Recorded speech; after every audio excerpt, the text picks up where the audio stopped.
ท่านรองนายกรัฐมนตรีได้เข้าร่วมพิธีวางศิลาฤกษ์โครงการก่อสร้างโครงไฟฟ้าพลังงานความร้อนถ่านหินเซกองโดยมีกำลังการผลิตทั้งหมดแมน 1,800 เมกะวัตต์โดยอายุการสัมปทานแมน 30 ปีนับตั้งแต่ 2030 ถึง 2060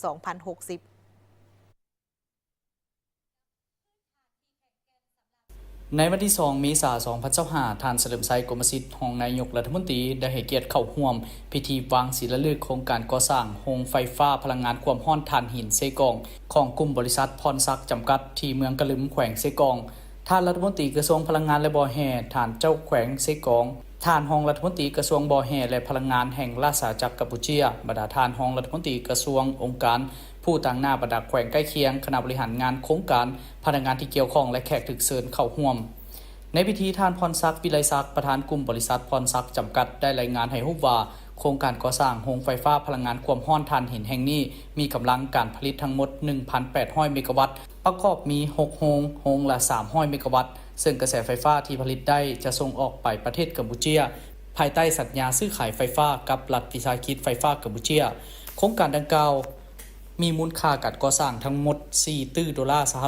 โดยเริ่มก่อสร้างอย่างเป็นทางการในวันที่ 1 เมษายน 2025 ซึ่งโรงงานไฟฟ้าหลังทำอิฐจะเปิดดำเนินการผลิตกระแสไฟฟ้าในเดือนมกราคม 2028 และจะผลิตกระแสไฟฟ้าเต็มรูปแบบทั้ง 6 โรงงานในเดือนมกราคม 2030 นอกจากการก่อสร้างโรงไฟฟ้าแล้วยังจะมีการก่อสร้างสายส่งกระแสไฟฟ้า 500 กิโลวัตต์ความยาว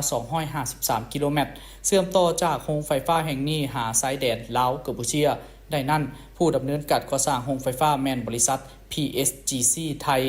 ส่วนผู้สนองอุปกรณ์และเครื่องจักรหลักในการก่อสร้างโรงไฟฟ้าและผู้รับเหมาก่อสร้างสายส่งไฟฟ้าดังกล่าวแม่นบริษัท CWPC จำกัดในโอกาสนี้ท่านเจ้าแขวงเซกองก็ได้มีคำเห็นต่อพิธีว่าโครงการไฟฟ้าพลังงานความร้อนถ่านหินแห่งนี้เป็นแห่งที่ 2 ของสปป.ลาวเป็นโครงการขนาดใหญ่ซึ่งจะเป็นปัจจัยพื้นฐานให้แก่การพัฒนาอุตสาหกรรมดึงดูดการลงทุนประกอบส่วนเข้าในการพัฒนาเศรษฐกิจสังคมของประเทศให้มีการขยายตัวอย่างหนักแน่นเข้มแข็งและยกระดับชีวิตการเป็นอยู่ของประชาชนให้ดีขึ้นเป็นก้าวพร้อมกันนั้นทานเจ้าแขวงเซกองยังได้เสนอองค์การปกครองแขวงเซกองและเมืองกะลึมเอาใจใส่สร้างเงื่อนไขเอื้ออำนวยความสะดวกให้ผู้พัฒนาโครงการสามารถดำเนินโครงการตามแผนเวียกที่กำหนดไว้ประสานสมทบกับภาคส่วนที่เกี่ยวข้องของขั้นศูนย์กลางติดตามกวดกาการจัดตั้งปฏิบัติโครงการให้มีความคืบหน้าและรับประกันคุณภาพเป็นเจ้าการสุขอยู่ส่งเสริมประชาชนผู้ประกอบการปลูกฝังเลี้ยงสัตว์เป็นสินค้าสนองให้โครงการเพื่อลดพรการนำเข้าสินค้าจากภายนอกให้ผู้พัฒนาโครงการเอาใจใส่คุ้มครองพนักงานกรรมกรของตนเคลื่อนไหวเวียกงานถูกต้องตามระเบียบและกฎหมายสปป.ลาวอย่างเข้มงวด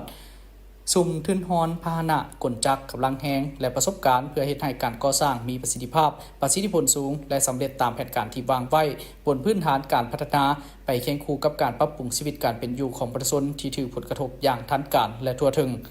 ในโอกาสเดียวกันท่านรัฐมนตรีกระทรวงพลังงานและบ่อแห่ก็ได้มีคำเห็นตีราคาว่าการก่อสร้างโครงการนี้เป็นการพัฒนาอุตสาหกรรมที่สำคัญและนอนอยู่ในแผนยุทธศาสตร์การพัฒนาเวียกงานพลังงานและบ่อแห่ฮอดปี 2030 เป็นโครงการใหญ่ที่มีการลงทุนสูงนำใช้เทคโนโลยีที่ทันสมัยโดยมีความเชื่อมั่นว่าภายหลังก่อสร้างโครงการสำเร็จจะกลายเป็นเงื่อนไขที่สำคัญให้แก่การพัฒนาอุตสาหกรรมพลังงานประกอบส่วนเข้าในการพัฒนาเศรษฐกิจสังคมของสปป.ลาวในเฉพาะหน้าและยาวนานสามารถเชื่อมโยงพลังงานกับประเทศใกล้เคียงได้บ่มซ่อนของแหล่งทรัพยากรธรรมชาติเพื่อผลิตพลังงานสะอาดมีเสถียรภาพมั่นคงสามารถสนองกระแสไฟฟ้าให้เพียงพอกับความต้องการส่งใช้อยู่ภายในและมีการส่งออกให้ปรากฏผลเป็นจริง